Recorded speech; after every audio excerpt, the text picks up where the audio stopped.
Alright, and welcome back, and as you can see, it's my computer screen. Okay, don't have a pretty picture of me to deal with. Now then, reason for this is because we're going to be running through some software, notably Isopro software. So I'll open up that now. Okay, and you use this to initialize and control the quick circuit milling machine, and it's also used to import your designs into, well, yeah, you import your designs into this in Gerber format. You import your drill holes into this, you see your design, and you use it to control the milling machine, so you tell it what tools to use and so on. Okay, and that's what we're going to be running through today. So, as I said, we'll be running through some Gerbers. There's two different types of Gerbers, Gerber D and Gerber X. Okay, that's Gerber D, Gerber X. Okay, same design. Okay, two different formats. Reason for that is Gerber has slowly changed over the years. And yeah, so here we go. Right, so if you open Isopro, click File, Import Gerber. Gerber files from my desktop. So we'll start off with Gerber X. Gerber X is extended Gerber, and we select the files that we want. Extended Gerber means that it contains an Aperture file. Okay. Now Gerber, if we open up the, whoops, wrong one. Gerber, if we open up our files, okay, these are actually just text files, just ASCII files, okay, and you can actually read these in. So there we go, it's a top copper layer, top Gerber, and this is basically a Gerber file. Okay, it's a particular format for exporting PCBs. Okay, it's been around absolutely donkey's years, since the dawn of time, and it's only recently that they've started tinkering with it again, which is a real pain in the arse, because some import programs that for CNC milling, okay, use the original Gerber. Some of them can use Gerber X. The original Gerber was Gerber D, okay, so that, but there is another format of a Gerber coming out, that's Gerber X, or Gerber D with a cam, okay, and oh, God knows why they're starting to mess about with it, but yeah, anyways, if we take a look at the Gerber, breaking down this, we've got, basically, this is our origin, okay, because everything's based on a XY coordinate entry. Okay, just like a graph, you've got X and Y. Okay, this is just plotting out the actual circuit design in a XY coordinate entry, a Cartesian format. I think it's Cartesian, or Cartesian, or something like that. Yeah. And at the top of the file up here, this is what we call our header. This contains all of our information for it's up the top here for importing the XY coordinates, so things like units, integers and decimals, whether or not it's a leading zero or not leading zero, and so on. So it's our file format, which is what this is. So if we go back, show that, we'll try and do that half and half actually, it might make it a little bit easier to look at. There we go. Alright, so to import Gerber, select our Gerber files that we want to import. If you export from the PCB package the Gerbers that you want, okay, the particular layers, each layer has, you associate to a Gerber file, so it's top layer, bottom layer, silk screen, and so on, and board edge as well. They're all Gerber layers, okay, and here we have them. So we've got our dimension layer, which is our board outline. We've got top copper, which is our, obviously our top copper layer, and we open it up. and it gives us this Gerber file format. Okay, now in the Gerber, like I said, it's just XY data with a load of headers.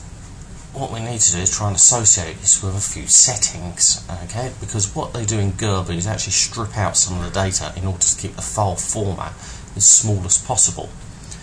Mainly because when this was introduced, okay, we only had I don't know, a meg of memory was a huge amount of memory to work with. Okay, now we've got gigs of memory. We don't really need to mess about with this, but the format remained the same because it's so old and it's so predominantly used.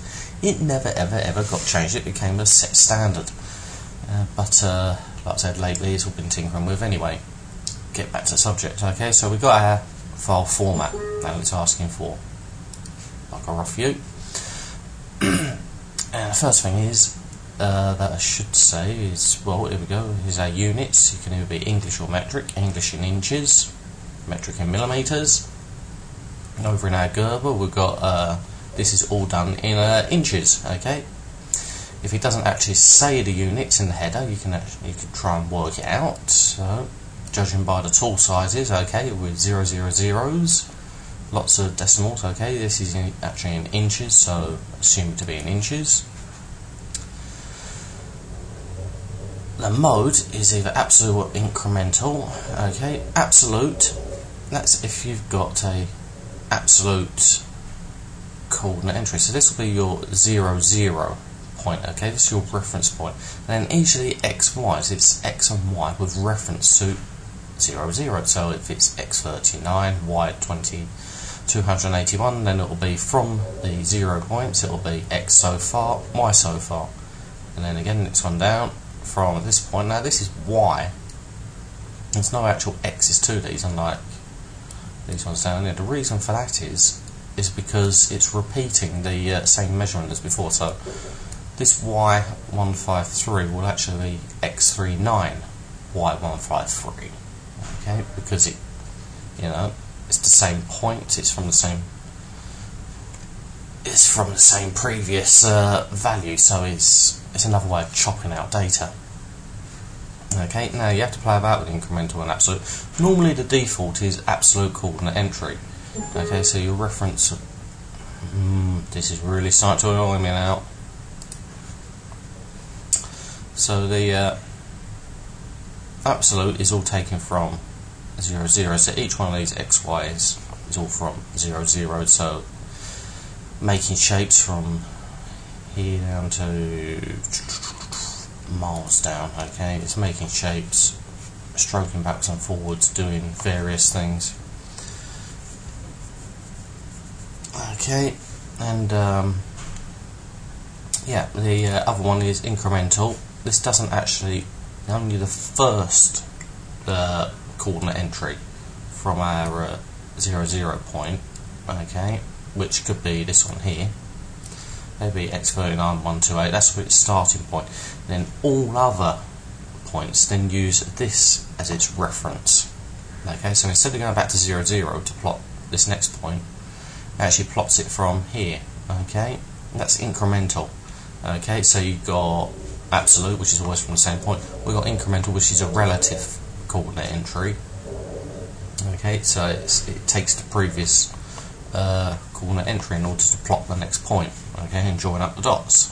This is a bit like doing a dot to dot, and you're joining up the dots, and you know, as you go through this, you get a new decode and whatever, and it starts all over again with a different shape and so on. Digits and zero suppression. Now, these are kind of linked together. Okay, I mean, it's a bit like chicken and the egg situation. What do you state first? Right, well, the digits are 2 to 3, and up here it's got our x 2, 3, y 2, 3. Okay, these are actually our integers and decimals. Okay, so going from here, we've got 2 integers, and then our decimals are 3. We haven't actually got any. This would be again our integer value of 2, and then we've got decimals of decimal places of so many with 1, so on.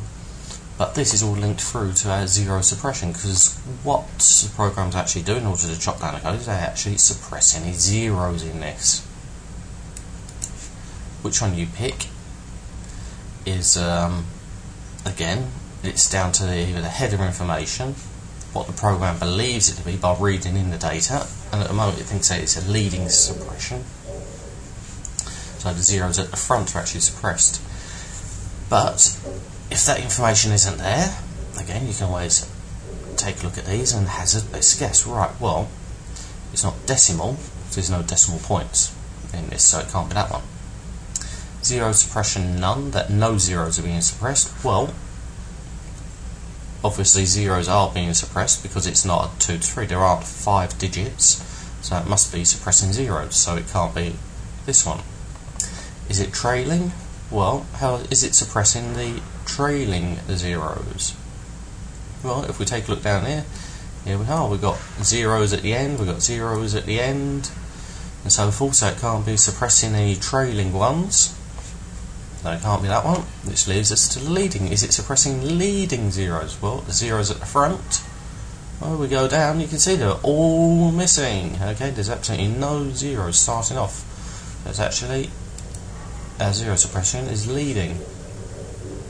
Difference between leading and none, like I said, it comes back to this. Okay, so when it uses a 2 to 3, okay, if this is 2 digits, then there should be, say, 3 zeros at the front.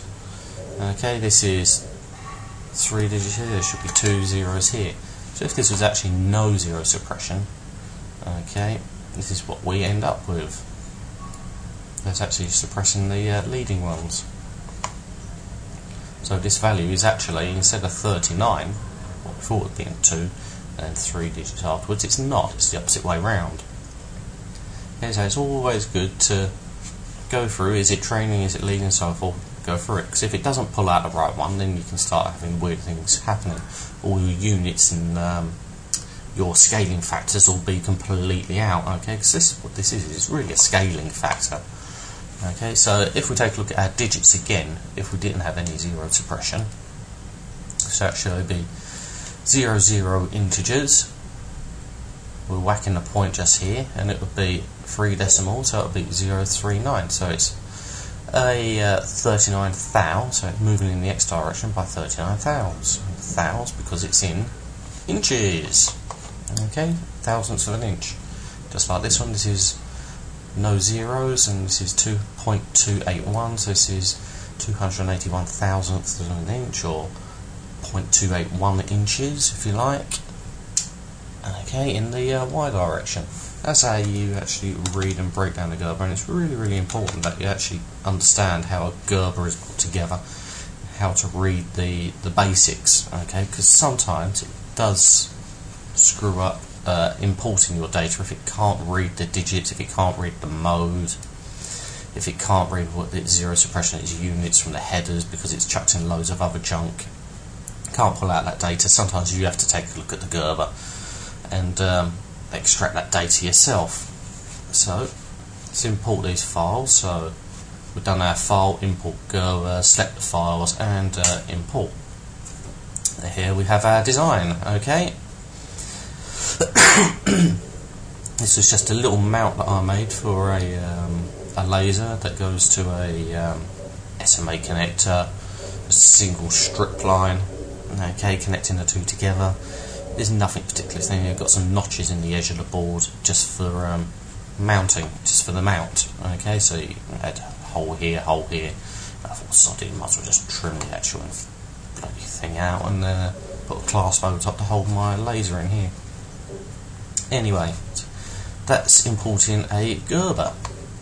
Next, what you got to do is the same thing and import a drill file. Here's our drill file. We take a look at the drill file. That one, there we go. This is our drill file. It's very similar to a Gerber. It's all XY data entry again. Except, as you can see, we open up this one. Okay. It has leading zeros. Okay, this is a 2 to 3 again. Okay, and as we can see, it's 2, 3, each one of these are 5. It thinks it's leading, it isn't, it's actually no zero suppression. Okay, it's 2 to 3, there's 5 digits in total, 2 plus 3 is 5. 2 integers, 5 decimals, okay. And these are our entries, okay. Down here we've got T1, T2, these correspond to our tools. It tells us in this one that it's actually inches. In the Gerber it didn't tell us what the units were. We had to work out ourselves, but here it actually says it. So like I said, sometimes the headers are left out, sometimes they're added in. It's up to you. This one actually thought it was leading suppression, but it wasn't. It's actually no suppression. And let's import that file. Now then,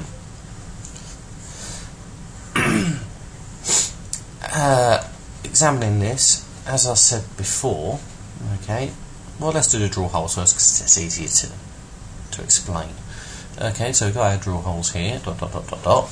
We can actually hide everything and just view our drill holes by selecting everything. So if we right click down here, you get the menus up, you can hide all or hide the layer and so on, or you can left click and you can cycle through hiding and viewing and etc. So if we hide our Gerber layers and just view our edit our drill holes, okay, you can see them a little bit clearer here. This one up here, this icon, okay, this actually zooms into the extents of the board, so you don't end up with you know, some pissy little design in the middle that you can't actually view. You can actually zoom into it single click. So as you can see, all these holes are all the same size, okay, on here. But in the drill file, and if you probably notice if you design the file yourself, you'll have different drill hole sizes. The reason why it hasn't imported drill hole sizes is because there's actually a screw up in this drill file, notably the T codes, okay, tool codes. We've got T1, T2. T1 corresponds to 39 thou, okay. The T2 corresponds to a 52 thou, or a 0.05 52 inch tool, diameter tool, so on. Okay, these are drills that we're using, and it hasn't matched them to the holes because it's saying in the header use T1 39 thou. Well, in these there is no T1. Okay, T1 is in actual fact T001. So what you got to do, delete out the zeros, okay. Some programs are smart enough to actually do that for you. Some import programs aren't smart enough. Okay, this one isn't smart enough to do that because the designers thought, right, well, we're not going to get the machine to think too much about how it's going to import it and change settings, because it might change the wrong thing. It's a dumb machine, okay. If there's any problems, we want the user to change them, because they're the ones that are actually going to be making it. They'll be looking at it and sorting out problems. So, and this is one of the problems. This is actually created from ETPC, and this is a common one, okay. It always chucks in these 00s in front of the bloody tool numbers, so they don't, so the tool bank up here, your tools which you're using, don't actually match your codes down here. But easily rectified. You can either whack in the 00 at the top, or you can take out the 00s down here. I normally take them out. Anyways, we will save that file, that drill file. If we right click on our layer over in Isopro and delete layer, we can delete out the tool layer, and we can re-import the tool layer. So re-import drill files, our laser drill file. It's no zero suppression because we've got our zeros all visible. Import, and as you can see, we have different size drill holes. Same drill size hole for the SMAs, and smaller ones for my little through hole laser that's just here. Okay, and we can view these, and you can see it a bit clearly now, a bit clearer on there. Like I said, viewed, we're zooming quite a lot here. So extents, hit extents again, and there we go. We can zoom out a little bit to view the entire circuit. So that's how we import Gerbers. Now this is importing a Gerber X, and it's very, very important to note that a Gerber X contains all this header information. The traditional Gerber, Gerber D, doesn't. Okay, and we'll import that next, and I'll show you what happens with that. So, new document, import Gerber files. In this case we're doing Gerber D this time, which is a different type of Gerber. Open import, there we go. It's all our same settings as last time. If we hit import, aha, you can see things straight away. That's a problem. Okay, we've got pads, tracks, okay, or stuff like this, spurs, okay. Not spurs, our thermals, okay. They're all the wrong size. Why? Well, up here we've got apertures, okay. Like I said, a Gerber file is just XY coordinate entry, okay. And if we take a look at this, you can see this is just X and Y lines filling this shape, and we've got the outside lines. It's actually making the outside edge. Okay, so we've got an outside edge, and it fills it up with horizontal lines, backs and forwards down here. Same down here. Okay, they're all horizontal lines. Except for these tracks and stuff, and the reason for that is because a Gerber D uses it, instead of embedding apertures, its aperture file is separate. I think I just crashed my file. Yeah, I just crashed Isopro. Right, let's close that down.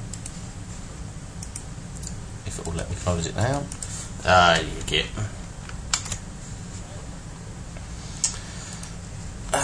Dear. Had to happen, didn't it? Right in the middle of the demonstration. Right, and end that now. Here we go, let's kill it, make sure it's not running any processes. No, right. That's our Gerber X. Well, let's open up our Gerber D first. Take a look at our top couple like we did before.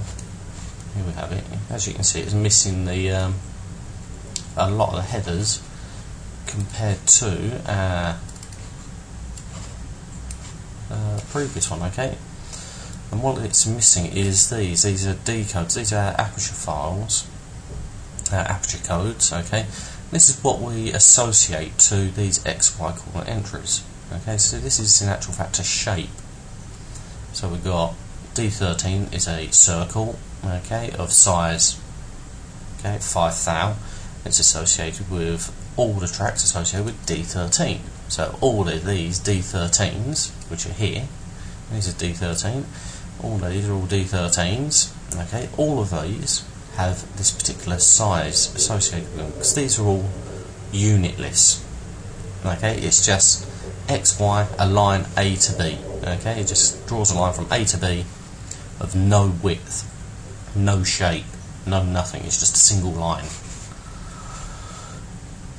But what it applies to that line is a decode of units of this size. Okay, so all of these shapes are going to be 5 thou thick. Okay, so it's a line 5 thou thick. It's circular, so the ends of the lines are going to be circular. Okay, it's going to be circle shape to the end of the line, so it's going to be curved and go off straight, curved at the opposite end.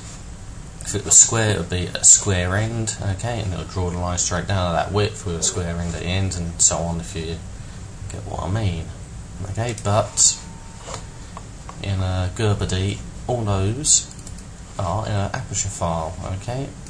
This is a report file, and down here, these are our apertures. So you've got our decodes here, okay, circle, and they're in thous. Like I was saying, they're in thous, other than an inch, there they are. Okay, so we have to mess about with those. Because the files are separate, when we import our file, we have to do up here we've got apertures. I know why this isn't working. I haven't got my dongle in the machine. That's one of the bloody things buggering up. Right. I'll just stop there. I'll be back in a moment with my dingly dongle. Okay, I'm back again with my dingly dongle in the machine. And it wasn't my dingly dongle that was causing all the trouble. It's actually this screen grabbing software that I'm using. Okay, I just hit stop and suddenly my aperture table appears to appear, and when I switch it back on, it crashes it out again. Very interesting. Anyways, back with the show. So we've got our, so if we go up here, open up our aperture table, it opens up our tables containing apertures. At the moment it's empty because I haven't imported any data. So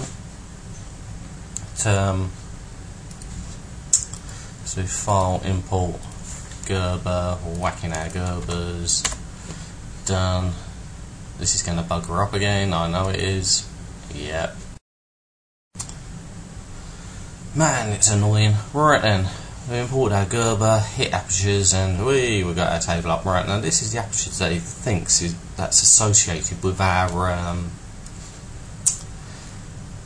circuit design. Okay, unfortunately they're not. So if we take a look in our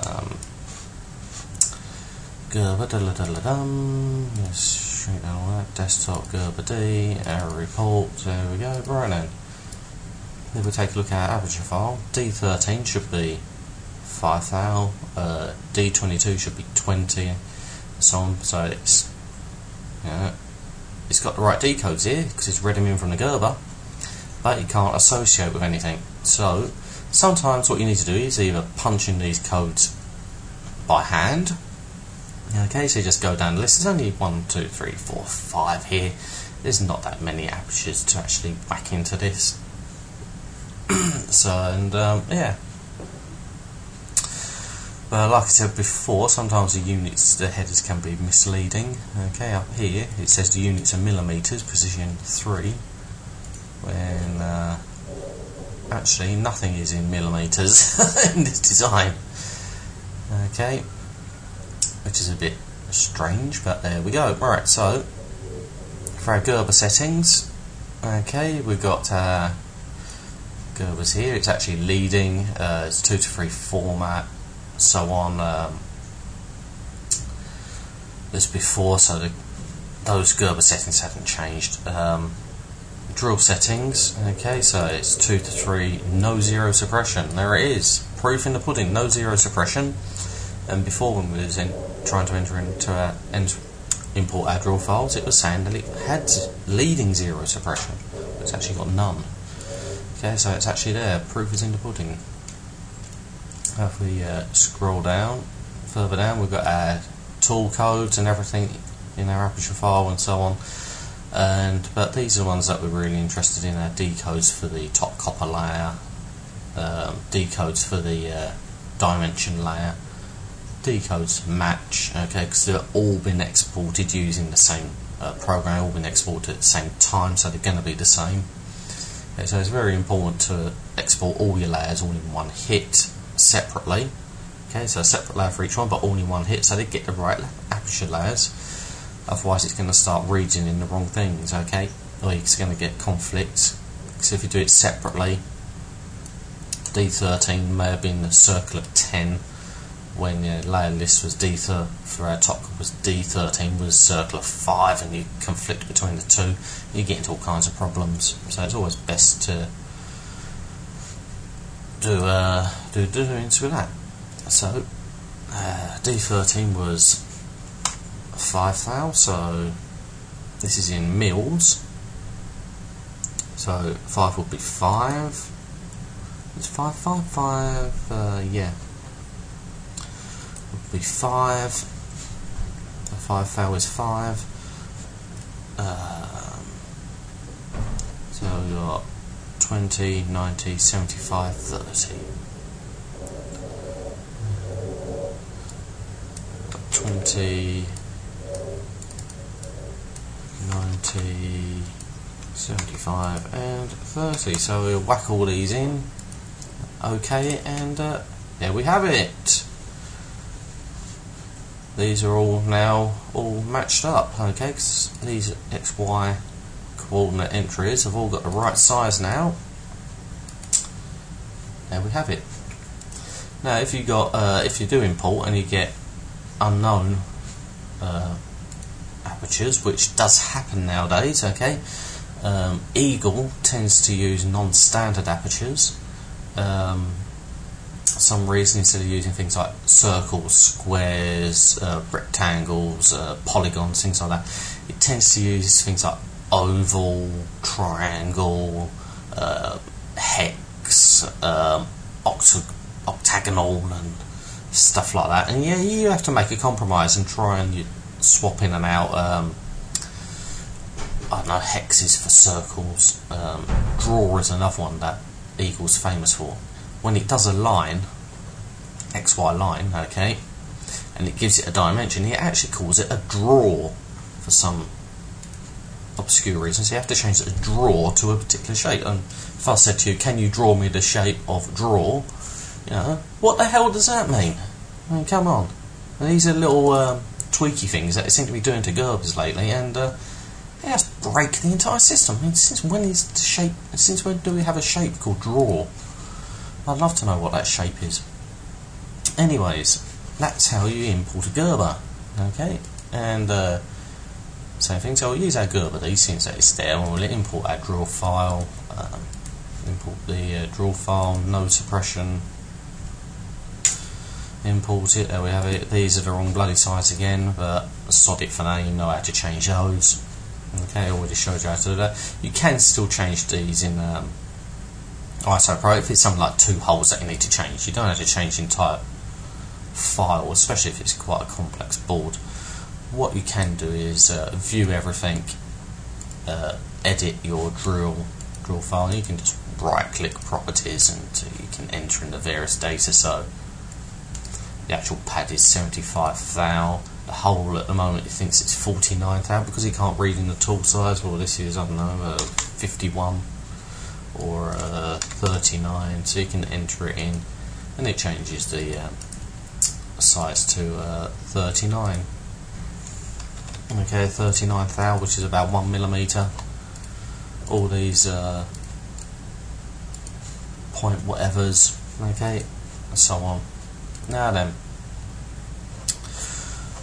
once you've imported your design, okay, make sure that you've got all your layers under edit for the next section, because we're going to go through isolating this board, okay, insulating it, and then we're going to be looking at milling the board out. And for that, I'm going to swap machines from my desktop machine, which is here, which is what I'm working on now. I'm going to go over to my older machine, which is connected to the milling machine, and we'll do everything in the lab. So you'll see me on video camera messing about with a milling machine, showing you different things involved in that, and you'll also see a desktop screen like this, and we'll be running through things like isolating, but also things like tool setup, testing cut depths, setting up speeds, etc. Okay, so we'll leave that one for the next one. So part 3, we're actually going to start producing something in the physical world. See you around, guys.